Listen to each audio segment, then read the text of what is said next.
everybody, and welcome to Countdown to Tip-Off, presented by UT Knoxville alumni and Tennessee Athletics. Happy Big Orange Friday, and thank you for joining us for our virtual pep rally. I'm Brian Rice, local radio personality and Tennessee alum. Today's event would not be possible without our partners and sponsors, including Cellular Sales, First Horizon, Graphic Creations, Graduate Knoxville, One Riverwalk, Pilot Company, Threads, Coca-Cola, Food City, Farm Bureau Insurance, and UT Medical Center.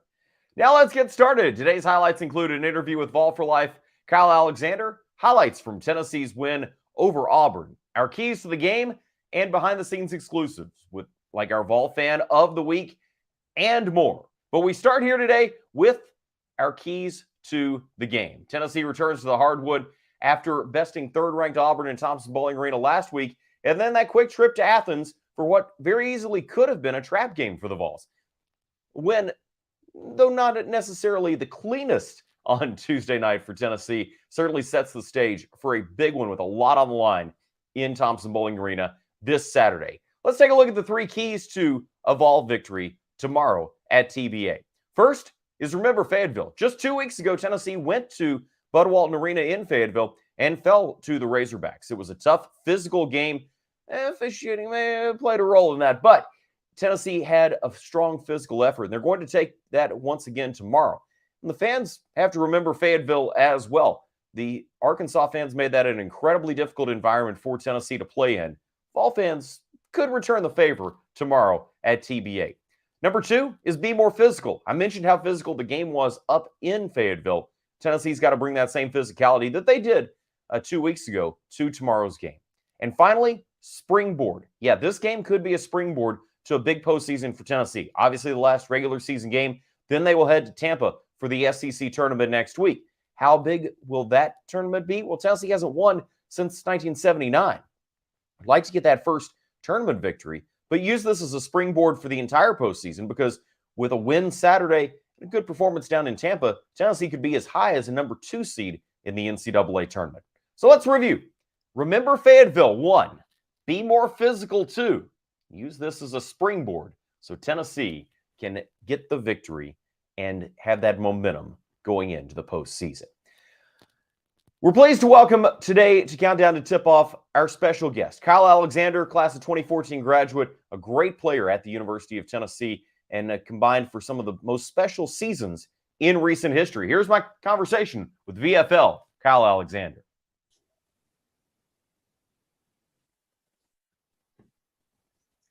Pleased to be joined today on Countdown to Tip-Off by VFL Kyle Alexander. Kyle, it's so great to have you with us here as we celebrate Big Orange Friday, getting ready for the last regular season game of the season for Tennessee. Before we hit on so much about the Vols, tell people where you are right now, where you're playing, and how that season's going. Of course. Well, first of all, thanks for having me on here. I really appreciate you guys bringing me on the show. But so I'm in Spain right now. I play in it's called the ACB, also called Liga Endesa. And it's, I guess you could say, arguably one of the best, or if not the best league in Europe. And so, I'm very blessed to be here and, be competing, especially so early in my career. You had an opportunity with Miami Heat coming out of college at UT, played in the G League some. When you're making that decision on trying to continue a career in the United States or trying to be in one of, as you mentioned, perhaps the best leagues overseas, what is that decision-making process like for a player, knowing that, here domestically, people think that that's the best in the world, but your opportunity may be better and bigger somewhere else? Yeah, so for me, actually, coming out of college, a lot of my coaches and a lot of scouts, I worked out with a couple NBA teams in pre-draft, and they all kind of told me, my route to the NBA is going to be a little different than most people. I started playing basketball late. I got a lot of catching up to do, a lot of experience to gain, and along with, all the other stuff, right? So I kind of already knew in my mind that the overseas was going to be an option for me, a route I might have to take. And, by the grace of God, I managed to sneak my way into the NBA early. Now, unfortunately, before I even signed my NBA contract, I got injured. And so I never truly got an opportunity to really play.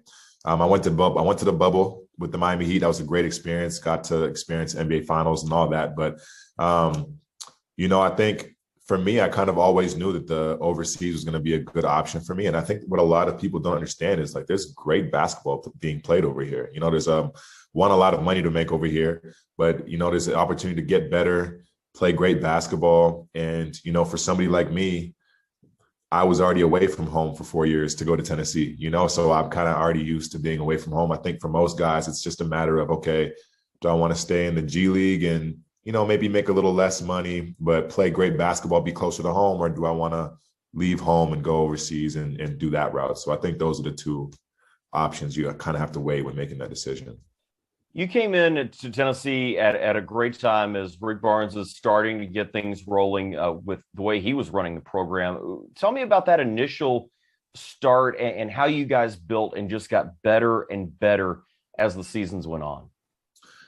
Man, a lot of hard work. A lot of hard work. I know in our first 2 years, so my freshman and my sophomore year, which is also Barnes' first 2 years at Tennessee, I think those are the first time he ever didn't make the tournament back-to-back years. And so there was a little bit of punishment on that, but a little bit of, look, this isn't normal for us. And we don't want this, you guys to feel like this is normal. Like we want to be high achievers. We want to, strive for a championship. And so it was just the continuous work, the continuous grind, and great leadership with Admiral Grant and the coaching staff. Like we just had a great team, a great organization, a great culture. We had a really good winning culture. And I think that throughout the years, you could just see from our, 15-19 freshman year to 16-16 to, I think it was 26-9 and then 31-6. Like you just saw every year we just got better and better. So that's just a testament to the coaching staff right there. And certainly to you guys as well, a group that really gelled together with what you brought to the table and what guys like Bone and Grant Williams and Admiral, just you kind of were able to grow together. And it felt like it built up to that big season where not only were things good, but also you guys were just so in tune to each other. It seemed to make it a lot easier on all of you. Yeah, I mean, we played together. I played with Admiral for 4 years, but I played with all the other guys for about 3 years. So, I mean, to have that kind of chemistry, to go at it every day in practice, where competitiveness and competing was like the number one thing. Like above all else, we're going to compete. Iron sharpens iron, kind of thing. So, yeah, I mean, that kind of chemistry. We figured out how to work together. We played the same system for 3 to 4 years, so it was just great, man. It was a great run. As you watch those guys and now you transition into being a pro as they have, now you guys get to reflect back on your career. If there was a moment that you just reflect back on that was the key memory for you at Tennessee, what would that be? Is it a game? Is it a time with your guys? What was that? Wow, that's a lot. There's a lot of memories in 4 years. I would just say a key memory was just, I mean, I don't know how many people can say that they were on a number one team in the country, and so to be a part of that for 4 weeks, like just to feel that energy circulating around us. I mean, I think we spent the whole year under like in the top 10. I'm not trying to brag or anything, but just to be a part of that, and to have been a team who didn't even make the tournament was picked to finish 13th in the SEC the year before. So now be number one in the country, like just to see that hard work pay off, I think was unbelievable for us to go through that. Is there a game that sticks out for you? Is it the revenge game against Kentucky after the loss at Rupp? Is it something else, or is it maybe one that I'm not thinking of? There are a lot, man. There was the first time, I think, if I'm not mistaken, that we checkered TBA in my career, which was, I think, my junior year against North Carolina at home. That's by far, I think, the loudest that I've ever experienced TBA in that gym. There was definitely every home game against Kentucky that we won. The season sweep of Kentucky our junior year. The game against Memphis was also a lot of fun. So there were a lot of big games. The Gonzaga game where Admiral had 30 and hit the game winner. Like there's a lot of big games that stick out. As you watch what Tennessee's doing now, Rick Barnes has had the team continuing to roll. NCAA tournament every year. And just guys keep coming in. He's got the kind of base of talent that he's built around, but then also you inject somebody like a Kennedy Chandler this year, like Keon Johnson and Jaden Springer last year. As you watch these teams progress, what are some of the similarities and what are some of the differences that you see from your time? I just see, like, I watch them play defense and I watch them just play basketball, and I can just see, like, okay, yeah, I remember when Barnes, like, you kind of, you see a play and you kind of know what's going to happen because you played for Barnes. You know how he's going to react, you know who might come out the game, who's coming in. So just seeing them go through the same things we went through, and it's hilarious because at the time you kind of hate it. Like, nobody wants to be yelled at or held accountable in the moment, but you realize when you leave, not every coach is doing that. You know, not every coach is going to hold you to such a high standard of perfection, you know, and those habits can last you a career. So it's awesome to see those guys, like, watch the work start to come to fruition and see the success that they're having. And, you know, it sucks though. I'm 6 hours ahead. So sometimes I have to wake up the next morning and watch the extended highlights. But I try to watch live when I can, but it's great to watch these guys play. You know, being a big guy, I think you're probably better suited to answer this question than anybody. And again, I know you don't get to watch the games live in real time the way all of us do, but you lose a player like Olivier Cumlock, who isn't necessarily the guy that everybody looks to as the star, but when you look at the box score at the end of the game, well, there's 11 points. Well, there's 9 rebounds. There's 15 and 13. He goes out, and then guys had to step up around him, and guys maybe didn't replace him one for one, but they came together to replace him. What's it like to watch other guys step up and fill a void like that as a player that plays such an important role? Well, I'll say this first. I think that speaking as a big man who obviously I didn't get a lot of the credit like Admiral and Grant and Bone and all those guys did, but there's always, like Olivier, there's always stuff that doesn't show up on the stat sheet, you know, that he does and what those players kind of bring on the court. So I hate to see that happen to him this season. But I know Barnes has, like, the next man up mentality, you know, and he's not going to just worry about and coach his main guys. He's coaching everybody every day. Like, if you're on that team and you're in practice, you're getting better every day. So I know for a fact those guys were ready when the time came. So that's a testament to them, their hard work. I know that they keep their guys, even the guys who don't play. You know, if you don't play 15 minutes, you got to go to the gym the next day and do a workout. Like, I know all those guys stay ready. So it's great to see that. If people want to follow you and your career as your season keeps going, what's the best way for them to do that? Twitter, Instagram, anything, website, all of that. Yeah, I don't post much. I only post my highlights. I'm not a big social media guy, but feel free to follow me. Kyle Jamal 4 on Instagram, same on Twitter. And, you can Google anything these days. So feel free. That's right. Kyle, thanks so much for giving us some of your time today, especially with the time difference. We definitely appreciate it. And we'll be cheering for you as we cheer on Tennessee this weekend. Of course, man. Thank you. I appreciate that. And that is Kyle Alexander. Thanks so much to him for giving us some of his time. A little bit of a time difference from Spain to here, but appreciate the time. And I know he will be watching and cheering Saturday as Tennessee takes on Arkansas. Celebrating Black History Month in February, Tennessee Athletics took time to bring in VFL speakers and guests to speak to current coaches and student athletes about the Black student experience at Tennessee. Tonight's event was a film and discussion surrounding the Black student athlete experience. It's important to highlight Black athletes within sports that are predominantly white and what their experiences are in a climate like today's, and get their opinions on it afterwards in a discussion in a respectful and receptive way. It was really kind of a culmination of some other conversations that we've been having about the Black student athlete experience, right? We're at a unique time in history right now. We're right smack dab in the middle of Black History Month. And really it was just kind of a call to action. It was student athletes, it was staff, it was coaches coming together just to have a conversation about things that matter, right? The identities that student athletes bring onto their courts and their pools and all of their competitive services is really just a time to sit down and say, here's what I see on day-to-day action. Having a conversation, the call to action. In order to do that, first we have to listen and we have to understand and to learn about things that goes on and just aware of the problems that we have in our society to this day. It was just nice to know that we were all kind of doing the same things, like experiencing the same things, feeling the same way, and then just how we are, like at a PWI, like we are all experiencing these things, but I think everybody should come. you know, let everybody come and let everyone experience and know that we are all on different pedestals of like where we are in information and knowing things. So getting the education, but knowing that it's a safe space to learn and to speak up and understand more things. I think once we all feel that and like know that we are a family and can feel those things, and just know that like we are in this together and we're not alone on islands. I think that we accomplished the goal of getting everybody's feedback on what their experience was, what they learned from the video, and what they learned from the discussions.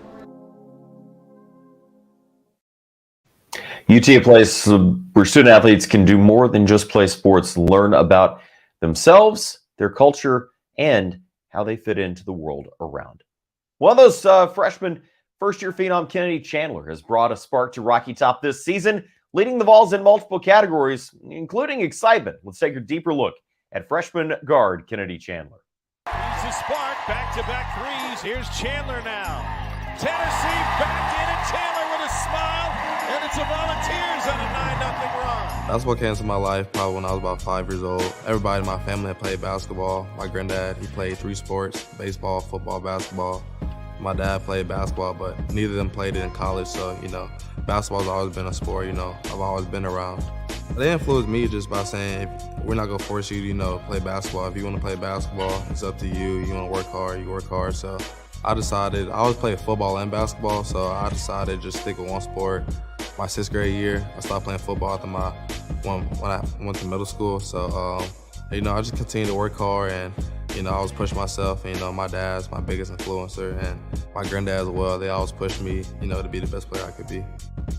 It's no secret Kennedy Chandler was meant to play basketball, and before he even stepped foot on Rocky Top, he was already nationally known for his skills on the court. A lot of recognition, you know, I just, you know, try to remain humble and, you know, just continue to work hard, you know, just a blessing, you know, for me to have all them accomplishments. And then, you know, I know it wasn't done yet. Because what he had left to accomplish was here at Tennessee. I love it here. Honestly, ever since I stepped foot on campus, the fans are incredible. Going out here, going to the football games, you know, watching my 2 best friends play football, Jabari Small and Amari Thomas. You know, I know them since 2nd grade. Just coming here and them coming to watch me play basketball, you know, supporting me, you know. It's really fun here. So, you know, for us to be at the same college, you know, it's just crazy. The difference from college basketball to high school and AAU, just everybody's good. It's not one person that's not good, or the speed of the game's faster than high school and AAU. Just everybody's stronger, the physicality of the game. It makes you tired. Like my first game, I was exhausted, you know, just the speed of the game. And ever since then, Coach Barnes had me do like 17 drills, stuff like that, just to make sure I'm in shape. But he's like, just the mental mind of the game. I learned that, you know, it just don't come your way. It's not easy. You gotta work hard for it. Every single possession counts in the game, and, you know, basketball, it can mess with you in a mental wise. You know, just keeping your composure and just blocking all that out, and just keeping mind right and focus on winning games. Coach Barnes, you know, he's a great coach, and, you know, I take the challenge, you know, to come here and be coached by him. The freshman guard admired the relationships Coach Barnes has with his point guards, and you can see how much he cares by the way they communicate on the court. Those conversations, him getting on to me, honestly, or him trying to explain something to me, you know, him just showing me something that he sees on the court while he's watching. You know, he sees things while he's watching, and I see things while I'm on the court, honestly. So ever since the Texas game, TJ Ford, he had to talk with me, so it was a great conversation. You know, I've asked him questions how, just during the moment game where we're down, I asked him, well, what did he do? And, you know, he told me just, you know, be you and just be communicative with Coach Barnes. And if Coach Barnes see me quiet, he probably thinks something's wrong, you know, that I'm not the same person as he recruited me. So he's like, if you see me communicating with him, he know that, you know, I'm still engaged in the game, even though things are not going well. So for him, he just told me to be communicative with Coach Barnes. Alley-oop, that time works. Kennedy Chandler to John Fulkerson. Man, that's faster than I thought it was. I feel like we just started playing, you know, basketball this season, and, you know, trying to keep our mind focused, you know, and just continue to win games, honestly. And, you know, the SEC term is coming up, so we just got to continue to get better each and every single day and find new things that we need to get better with the offensive end and defensive end. And, you know, it's coming up. March is coming up, and SEC tournament, so, you know, we just got to continue to get better every single day. For The Rick Barnes Show, I'm Casey Funderburg. And we thank Casey Funderburg and VFL Films for that feature on Kennedy Chandler, who will be counted on a lot tomorrow against Arkansas, as well as next week in Tampa at the SEC tournament and the rest of the way for the Volunteers. You can take your Volunteer spirit on the road with the new official license plate for Tennessee alumni. The purchase of each plate supports student scholarships and enables success of volunteers today and tomorrow. You can learn more about these plates at alumni.utk.edu/license plate. The Office of Alumni Affairs, in coordination with the UT system, is excited to launch Connect UT. Connect UT is a new forum just for Tennessee Vols to network, mentor, and connect. This new website fosters relationships between Vols who offer career advice and those who seek guidance. To learn more about this new website that launched on February 1st, visit alumni.utk.edu. Before we shift gears completely to Arkansas tomorrow, it's so much fun to reflect back to what happened in Thompson-Boling Arena last Saturday as the Vols hosted the third-ranked Auburn Tigers in a postseason-like showdown on Rocky Top. Tennessee got the victory 67-62. Let's take a look at how it went down. Top of the key, Hatfield now, right side, Vescovy. Top of the circle, James is going to take a long three and hits it. Double teamed out front, drops it off Huntley Hatfield. Gives it down low, Plastics for the layup, good. Great. Throws it back out front to James. James pulls up the free throw line, a floater down the lane, banks up there, no good. Tip, no good. Gets it, quickly on the pass, score. Big Euro. Vescovy drives to the corner, shut off, has to the clock. Back to Vescovy, he's going to take a three over the top and hits. Gets his own rebound, no, at the free throw line. He'll try it again from there, that's good. Vescovy, top of the key goes to Fulkerson. Fulkerson back to the pit. Chandler for a layup, and it's good over Kessler. Wow, great play, great pass. Guarded by Smith. Fulkerson wants to take him one-on-one. Fakes, goes up from in front, puts it in. Great move by Fulkerson. Take it to him, baby. Here's Kennedy Chandler, free throw line, gives to James. He'll slam on the cut. Tennessee's gone a while without getting on a scoring run. Vescovy gets around Johnson, goes up for the layup, good. Sweet drive by Sankey. And now the Tigers have a 10-point lead. Tennessee back the other way quickly. A layup good by Kennedy Chandler. Rebound Fulkerson. And Tennessee will reset. Huntley Hatfield's going to take a three up front and hits it. Money! Kennedy Chandler, free throw line, goes to the basket, lifts, puts it up. Yes! But Huntley Hatfield slams it home. Follow that bad boy. Ziegler, top of the circle. Pulls back, fires a long three. Go! Up to Ziggy! Inbounds pass goes to Fulkerson. Fulkerson takes it across the lane. Hook shot, good! Tennessee's got the ball. Vescovy underneath Chandler goes up. Yes! Good! Yes! Ziegler goes to the basket, puts it up and in. Good pick set by Plotkin. Gives to James. James kicks it back. Vescovy, long three. It's good! Money! Now drives with the left hand in traffic. Kicks it off. James from the corner. A three is good! Money! Chandler gets a pick, goes down the lane, puts up a runner that bounces. Yes! Yes! The buzzer sounds and the Tennessee Volunteers have upset the third-ranked Auburn Tigers. Nothing like the excitement of Bob and Bert on a broadcast, especially for a big win. Speaking of excitement, time to bring on Associate Vice Chancellor for Alumni Affairs, Dwayne Wiles. Dwayne, so glad you could join us today. What's going on in the alumni world? Hey, well, thank you, Brian. It's good to see you again. And hello, Vol Nation. Before the game tomorrow against Arkansas, let me share with you how you can be proud, be involved, and be invested in UT. Be proud by showing your big orange spirit and wearing that orange like what I have on today each Friday. And as Brian mentioned earlier in the show, another way you can show your volunteer spirit year-round is by purchasing the official alumni license plate and taking your Vol spirit on the road. To learn more, visit alumni.utk.edu/license plate. Second, be involved by using our professional resources, leadership opportunities, and attending events. You can get more information at alumni.utk.edu. And lastly, be invested in our students. You can make an impact in the lives of our students now and in the future. Please help us continue to support students by giving at least one gift, any size, every year. You can donate by simply texting VOLS to 865-345-5100. It's that simple. Just text VOLS to 888-345-5100. Thanks for having me again today, Brian. And as always, go Vols. Go Vols. It's going to be a great weekend. Always great to catch up with you, Dwayne. We'll talk to you again next time. See you next time. Before we wrap up today, a big orange congratulations to Jolie Cody of Knoxville, our Vol fan of the week. Be on the lookout. Some big orange fun coming your way very soon. Don't forget to tune into tomorrow's game as Tennessee takes on Arkansas at 12 o'clock on ESPN. If you're headed to Thompson Bowling Arena, be there, be loud, and be excited as the regular season wraps up for the Volunteers. That's going to wrap things up for this edition of Countdown to Tip-Off. I'm Brian Rice. Thanks so much for joining us. Go Big Orange. Let's beat the Razorbacks.